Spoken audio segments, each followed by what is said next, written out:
Well, hello, folks, and welcome now to part 4 of the Sedona Connection workshops. In the previous section, in the previous part, I talked about the origination of this gold, and I gave you a little bit of an introduction where it had come to. But I had spent a lot of time talking about the background of this ET race called the Anunnaki and their influence over all this, and their history about how they came to Earth predominantly to mine the gold, and that they were basically hybrid descendants of the Anunnaki. That the Anunnaki, this ET race, it's a very broad-based race. They are the ones that have had the most influence upon us as a human race, and they still have the influence over what we would call these elite cabal controllers till today. Now that's starting to fade away as what it is. And then I'd also talked about the important role of A.R. Borden and Dr. Neruda and their relationships and all these issues as well. Excuse me for just a minute. I need to fix something there on the computer. So now we're going into part 4. I want to talk about who is this dragon family that has all these gold. Well, they're very, very broad-based. I am told through my sources that work with them directly, there are actually 128 different families per se, and they call themselves the dragon families. They're ancient families is what they are, and they trace their genealogy back thousands of years. And they are the royal bloodline race created by the Anunnaki in accordance with guidance from the divine creator. Now again, this is information that comes right out of the ancient Sumerian tablets.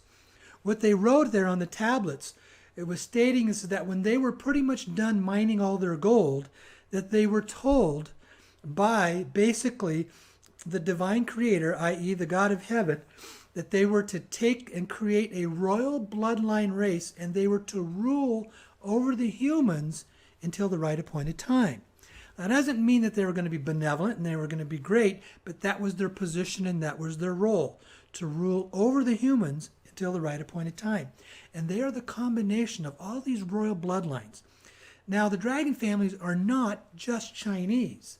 They are the combination of the royal bloodlines that come out of Europe, the Middle East, Asia, and China. And as you heard me say, there's actually 128 families that is in there. Some of them, genealogically, their family members, they can actually trace their actual generation by generation genealogy all the way back to being direct descendants of King David. So you see the significance of what is there. Now the family, they see themselves as caretakers, custodians, and keepers of this gold. And they're starting to recognize that it's time to share it with humanity. Not all of them are benevolent. Not all of them are in line with this, because what you have in these families, they're kind of like distant cousins, and they don't always communicate and relate with each other, so they can have different opinions about how they handle some of this. But some of the family, this is what they say, that it's time to bring this money forward. Some of them believe this, and the controlling ones do. It's time to bring this for the shift in humanity by releasing these funds to us. And it's back to what I called that second step of the major shifts and changes we're going through, because they know it's time to release these funds for our freedom as we're moving into our own evolvement and our growth. But as I mentioned, it's important that the family and the council of elders, that they're not in agreement. There's some very deep differences amongst them, so you can't put them all into a single category. The process of understanding the family, it's ongoing. I'm growing with this and learning more about it as I go along. In my early acquaintances with the Red Dragon and the Ambassador, I was always taught and thought that they were the ones that were in charge. And I came to realize later that no, not really. They were just lower level family members who had the ability to have access to the elders, just as others in the family do, but there was no guarantee that anything was going to happen, and they had no real decision-making power. But since then, I've discovered that there's multiple factions are lying in this family, and they fight and argue and feud with each other over who's control and who's in charge. And I have now been in communication with 5 different factions of the family. And that's why we hear different terms referring to their structure.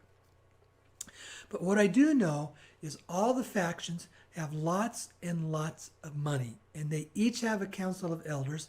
And some have their own M1, the person in charge of the money. So there's different layers. in these families. And sometimes you may be getting information from a lower level, but you think that they're the ones that are in charge. Because no, it goes all the way up to the top, where there is basically a council of the senior elders, and there are 9 senior elders at the very, very top. Now, some of these elders still have really deep Anunnaki DNA and influence in them. And some are very supportive of the cabal. And they can at times be, as I said, be in strong disagreement. Now, let me tell you a little more about the role of the gold in the history of the human race and the significance of the gold. And why has gold played such a dynamic role in history? Because when you look at it, no substance has been the most prized, sought-after substance in the history of thousands of years of the human race than gold. Gold is always the most sought after and prized substance. And what is it? It's back to the basics again. It's all about the energy, as I started at the very beginning of today. Because why? Gold is a huge, strong, energy vibrating, conducting material. From a physical perspective, gold is the largest and strongest energy conductor that we have on our planet. And it has this huge, strong vibration to it. What I want to do now is get a little bit of the history and the energy of the gold on this planet, and how gold is the energy source of the planet. We understand and we know that here on planet Earth, the role of water. Water is our life source. We cannot exist without water. You know, as humans, we can only go 3 to 4 days at the most. Plants are dependent upon it. Animals are dependent upon it. We are dependent upon it. And water is the basic primary energy source of the surface of the planet. Water feeds us on the surface. It feeds the plants, the animals, us as humans. Yes, it does come. There's a lot of it that's underground, and it does go down into the soil, and the roots get its, the water from it. But it is what I call the surface energy source of the planet. But water can have more than one form to it. It can be a solid, it can be a liquid, or it can be a gas. So whether it's in a form of ice, liquid water, or steam or a cloud, it's still always pure H2O. So its basic substance of being H2O doesn't change. The only thing that changes is its vibration, its energy frequency and vibration. Obviously, ice, it's vibrating at a much, much lower level, and gas or steam is vibrating at its highest level. So its energy vibration determines its physical substance, but it's still always pure H2O. Well, gold is very similar. Gold is a multi-dimensional substance. We are predominantly familiar with it in its physical format. I have a little gold ring here, and we know it as this physical, shiny metal that carries a lot of value to it. And it is periodically used as an electrical conductor as well. But that's always in its physical form. It operates in multidimensional forms just as water does. And gold is predominantly the energy source of the subsurface of the planet. Gold has a very strong energy vibration to it. And gold can be operating in a non-physical dimension inside the planet, under the ground, but it's still giving out a strong vibration of energy. It has an energy impulse to it. Even in its ore form, it still has a strong energy impulse to it. And the ancients knew this, and the Anunnaki, they knew this, and that's why it was such a high-priced substance to them. They were predominantly, when you listen to Neruda's interview, they were predominantly multidimensional beings at that time, and they were also working with gold as a multidimensional substance, so they could match their dimensions with it and still have its availability. Gold is the energy source. Gold is what feeds the energy to all the plants that have their roots deep down into the ground that gives them the energy. Yes, there's a photosynthesis process that plants go through, plants and trees. And yes, they use water as a substance of what feeds it, but it also is dependent upon the energy. Gold vibrates as a multi-energy source, and that's why it has always been sought out as the most highly valued material on this planet for the whole history of the human race. Go back thousands of years to the ancient Egyptian eras. Gold was everywhere. It wasn't an issue of money. It was because of the energy that it would give off. They always wanted to have it all around them because it gave them an assistance in keeping them in a higher sense of consciousness. The ancient Egyptians and even the Anunnaki would take the gold, take it into, after it was in its physical form, and grind it up to a very, very fine powder and then drink it. And it acted like a drug. It was basically an energy-inducing drug that would get into your brain and would open up the cavities of your brain to be able to have a deeper sense of perception and what was going on. It was basically a very high, powerful, conscious-raising awareness drug that they had used. Now, we still have people that still do that today in the form of Ormus, but in today's environment, because the whole earth is at a lower vibration than what it was thousands of years ago, it doesn't have the same impact as it does today because it doesn't have that real strong, powerful energy vibration. And so today, it carries out the influence of money, is what it is. Because it's the money source. It's what we want to back up most of our money. So gold carries a lot of powerful substance. It's always been the most sought after item in the whole history of the human race. And it's always what the elite have used to have their form of power and control because they always are seeking after it, to have more of it because it gives them that sense of power. We talk about the golden rule. Do unto others as you want others to do unto you. Well, there's the other golden rule. And the other golden rule is those who control the gold set the rules. And who really controls the gold on this planet? It's the dragon families and their elders. Now, it's important to understand that they don't get overly involved in political issues from country to country. They rise above that. They see that that's just I'm trying to think of the word. It's just what humanity does as it works through its process. It has its inter-country battles and fights and disagreements and political differences and political philosophies. They don't even get into that. They don't even get themselves into the political battles that go on here. They rise above it and they just let that stuff be. But they ultimately are the ones that control this gold because even though they may not have done it in the best manner, they still deep down inside understand and know that their purpose was to be the guardians and the caretakers and the custodians of this gold, to release it to humanity at the right appointed time when we were ready to go through our shift and change of our evolutionary process. And we are there now. This is the right appointed time. When it says in the Sumerian tablets that the Anunnaki had placed the dragon families to rule over the human race until the right appointed time, this is the right appointed time. This is the time that we are starting to set ourselves free from these thousands of years of autocratic slavery and control over us as a humanity. It doesn't just happen, boom, with the snap of a finger. We have to work ourselves through that process in still a normal way, but we get assistance from them. They will not do the work for us, but they will assist us in the process. Now, what I want to do is share some more of the pictures from the family's archives. They have this massive archive of valuable items that are there. Here you see a box that has 100 million euros in it. 100 million euros. That means it's worth about 120, 130 million dollars. And what you see in the picture is one box. And to the right is another box, and another box, and another box. I don't know, but there's quite a few. 100 million euro in each one of those boxes. Some of the old gold that is there, some of the newer gold. I'm able to share this location. They had given me permission to do this. You look on there and you're seeing these pallets of gold basically stacked up to 5 or 6 feet high from the floor to the top of it, pallet after pallet. This room is larger than a soccer field. You want to know where it's located? Underneath the new airport in Hong Kong. When they built the new airport in Hong Kong, they didn't just build an airport, because the new airport is basically a man-made island. They also built it to be the single largest and strongest and safest gold storage facility in the world.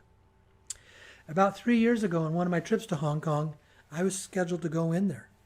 And 2 days before we were going in there, I was having a meeting with some of us in a business meeting, and the gentleman that was going to help me taking me in there was sitting right next to me, and he proceeds to have a heart attack.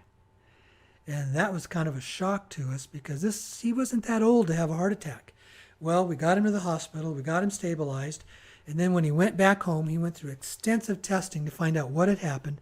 And they had come to a conclusion that the heart attack was a result of a medication that was given to him, because just before he left home, he had one of his prescriptions refilled, but the doctor was not his regular doctor. He didn't know who the doctor was, and the prescription was designed to be a silent assassination attempt on his life, and it didn't quite get carried out.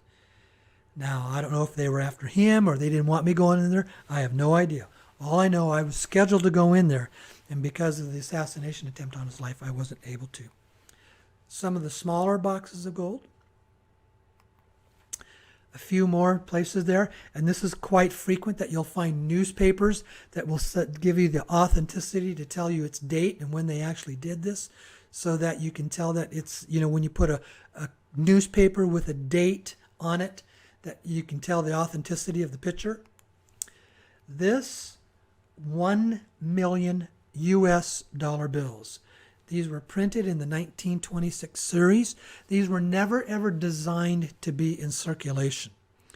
What they did, our government would print them up, and they would use them in very large financial transactions with other countries, and then it was backed up by the gold. So instead of sending $1 million in gold to another country, they'd send one of these gold-backed certificates from the U.S. government is what it was. And so you see 3 of them there, 3 $1 million bills. That's a $1 million gold coin, 1923 series. This cup, the original cup of Alexander the Great, where he would drink his wine out of. 500,000 British pounds, each one of those. So right there, you're looking at 1.5 million British pounds. Each of those individual currency notes, 1 million euros per note.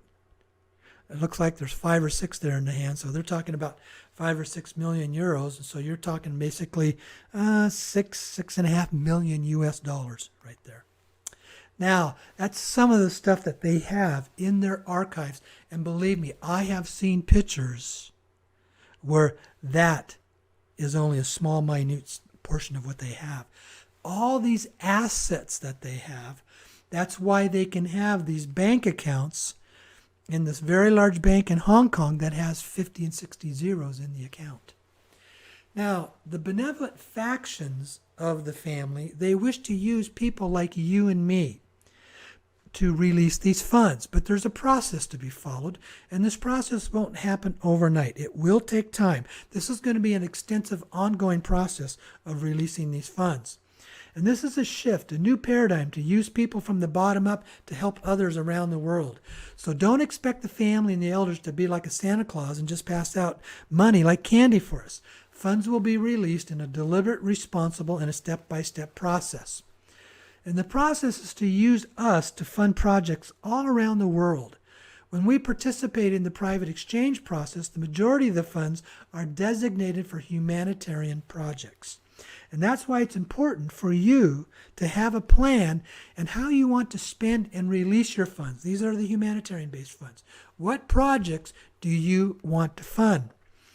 When I started in this process about 4 years ago, and I started understanding about these projects, I started thinking, well, what is my project? And I didn't have any really strong, passionate project that I was wanting to take on.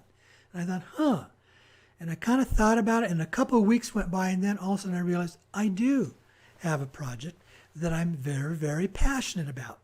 And what's my passionate project? You. My passion is helping you in this process. It's you, the people who are spiritually inclined people who want to help shift and change this world and move us forward in our process of humanity. That's my passion. And that's why part of the reason why I'm getting to do what I do, and I love what I do here.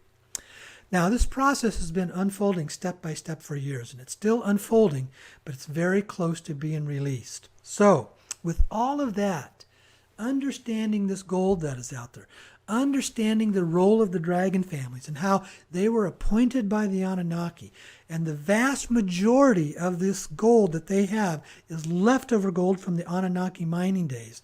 So are you ready to participate in this global shift of the ages? And are you ready to move into humanity's new journey of this new age and this new era? We are the ones who are getting to be the front runners in this process.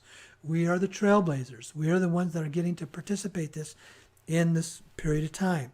Now, I'm always asked, well, when is it going to happen? I can't tell you that, folks, because all I know right now, it's at a point that it's basically issues that are going on at what I call the top political level of the top countries involved, and their operations in working with this cabal who are really wanting to shut this thing down. There's absolutely no question. You think if they pulled off a 9/11, if they assassinated Kennedy, they would do anything they could to stop this process. And that's why the families have to be very safe in a step-by-step process to make sure that it's safe for them to release these funds and it won't backfire upon them. And we are the ones that are going to be able to participate in this process.